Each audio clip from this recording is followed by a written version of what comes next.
here trying a headphone to see if this will get us better audio quality. We'll see what happens. So we're going to be continuing on with the linear equations. Of course, we know that y equals mx plus b. That's the big one that we've been using a lot of.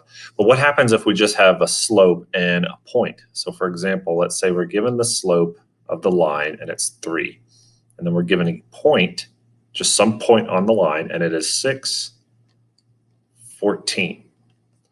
Well, we have a formula that we can use. It is the point slope formula. I know, very imaginative. So the formula is this: y minus y1 equals slope m times x minus x1. So here we're given the slope, which is 3. We have our point. Here is our x1, y1. And we simply just plug it in. So we're going to have y minus y1 is 14 equals 3 times x minus 6.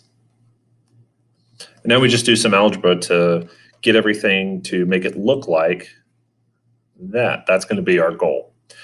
So first we're going to be doing 3 times x and 3 times 6, which is going to give us 3x minus 18. I'm going to bring all this down. I'm going to add 14 to both sides, which gives me y equals 3x minus 4. Here, what we're going to do is I'm going to give you a slope of, let's say we have a slope of -2/3.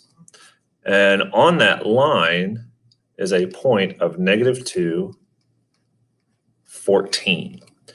So what do you think the formula is going to look like with this point and this slope?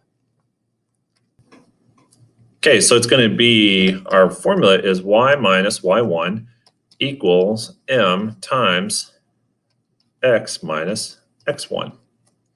Now we just have to plug it in. So we're going to have y minus y1 is going to be 14. Our slope is -2/3. X, and this is where people sometimes get tripped up, minus a -2. If you look back in this formula, the negative here, this is actually part of the formula. The formula is x minus whatever the value of x is in your point. In this case, the value of x is -2. So we have to bring that negative in. We can't just simply write 2. It's assuming it's positive, and if that's the case. So negative times negative is positive, and I'm going to rewrite this down here to clean it up.